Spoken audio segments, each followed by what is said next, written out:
احنا توا في برنامج تركيب ايش؟ جهاز التوقيت.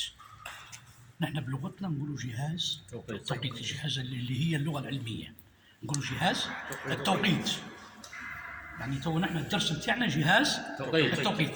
جهاز التوقيت اسمه فيه جهاز توقيت، نبي نوقت بين ايش وايش نوقت، ندير التوقيت بتاعي بين المكبس والصمام. بين المكبس والصمام لازم يتوحد توقيت معين باش تقعد 1 3 4 2 سحب ضغط انفجار طرد هيك بيكون. كيف نوحد العمليه هي؟ وحدوا لنا بعمود المرفق وعمود الكمات اللي هو الكولو واللامبروكام. كيف نوحدون؟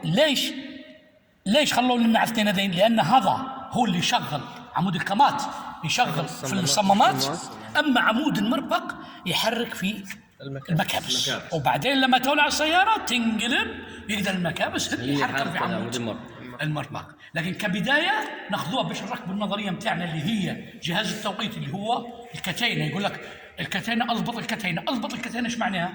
او عدل جهاز التوقيت باللغتين، نقول لكم لغه الورش واللغه العلميه اللي هي المعهد. تمام؟ جهاز التوقيت اللي هي الكتينه مفكوكه برا. تمام؟ بعدين نحن نجو ناخذ عمود المرفق، نبحث على عمود المرفق. طبعا انت لما جيت تفتح السياره حتى قبل لا جيت واجد. ليش نقول لك نبحث على عمود المرفق؟ نبحث المسمار اللي يحرك بعمود ايش؟ المرفق، وندور عمود المرفق ونخلي المكبس الاول في النقطه الميته العليا. هذا في الاربعه والسته.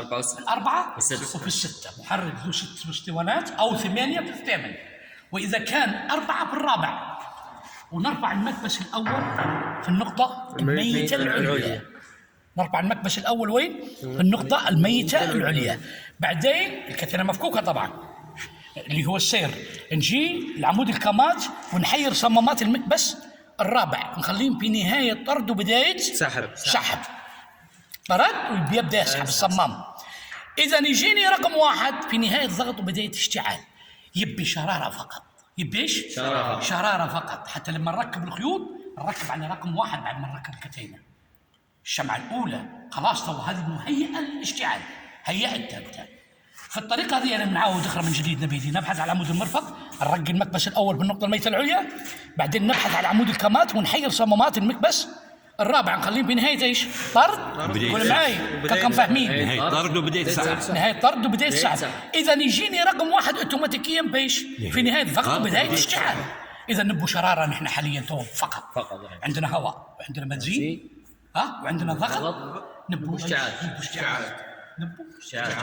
ناخذ الكتينه ونركبوها. وقبل ما نركب نضع علامه هنا وعلامه هنا. اثناء التركيب احتمال يتحرك معك واحد. لما يتحرك معك واحد تغير النظام حتى ولو سن وحده. تولع مرات السياره لكن جاب بدايه تغير فيها حراره مش منضبط المحرك، ما سوتش الفلفله مع المكبس، التوقيت ما جانيش مزبوط.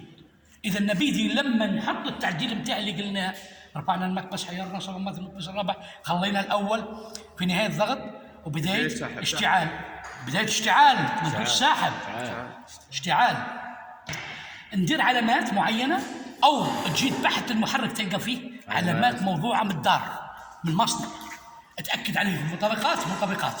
تركب كتينتك تمام وتشحط الكتينه لا شحط قوي بالكل باش ما تنقطعش القطره نسلم بدري، ولا نخليها مرخيه باش ما تفلتليش سن. ونركب ونثبت ونجي ناكد، نبرم المحرك بالكامل ونجي ناكد هل تركبتي صح ولا لا. نجي وكاني بنركب من جديد. تو الكتينه راكبه نبرم نشوف المكبس بالنقطه الميته العليا، صمامات المكبس الاول في نهايه ضغط وبدايه اشتعال، صمامات المكبس الاخير في نهايه طرد وبدايه سحب. اكدت لقيتها تمام والنقاط نتاعها جن متساويه. يبقى هذه هي طريقه تركيب جهاز التوقيت. وسمي جهاز التوقيت لأنه يوقت حركة المكبس مع حركة الصمامات مع الاشتعال. ما شاء الله. هذا هو الضبط الحقيقي لتركيب جهاز. تو أنت لو يغمض عيونك ويجيبوا لك محرك وتجيب كتشبيته وتخششها في المكبس، ما تحقش انت، وتحط تلقى المكبس رقم النقطة الميته العليا رقم 1، وتجي لي صمامات المكبس الرابع وتحط عليه صوابعك وتدور عمود الكمات تخليه بداية طرد وبداية سحب وتعرف مكان النار من مكان البنزين. نار وبنزين. اكد ان هذا صمام النار وهذا صمام بنزين، وتحط صوابعك تخليه بحاله تحير وتركب مكبه وتسقط كتينتك بدون ما تبحث. بدون ما تبحث. ما بالك نحن الحمد لله نشوفه ونبحث، ولازم ندققوا في التركيب. لازم ايش؟ ندقق. تمام يا شباب؟ ان شاء الله استاذ. طيب فهمتوا؟ ان شاء الله. هذا الدرس الجاي يبدا الفك والتركيب ان شاء الله. اللي هو يوم ايش؟ نحن عندنا درب. يوم دربحه جايه باذن الله، بالواحد ياخذ ويركب ويفك. محرك وكتينه صعبه حديد، وبالواحد نفك الكتينه صد ننصب نفش كم كتينه، وتجي انت تفكها وتركبها بناء على الشرح اللي اعطيناه وتشزيها بالكتاب. البيانات اللي يمكن يشزرها بالكراس، تاخذهم امتحان نظري وامتحان عملي، تكتبهم بالكراس وتجي تطبق النية. تمام يا شباب؟ شوفوا شغلكم. طيب شوفوا عملكم. يلا. بارك الله فيك استاذنا الكريم، بارك الله فيك. ان شاء الله ربي يوفقك.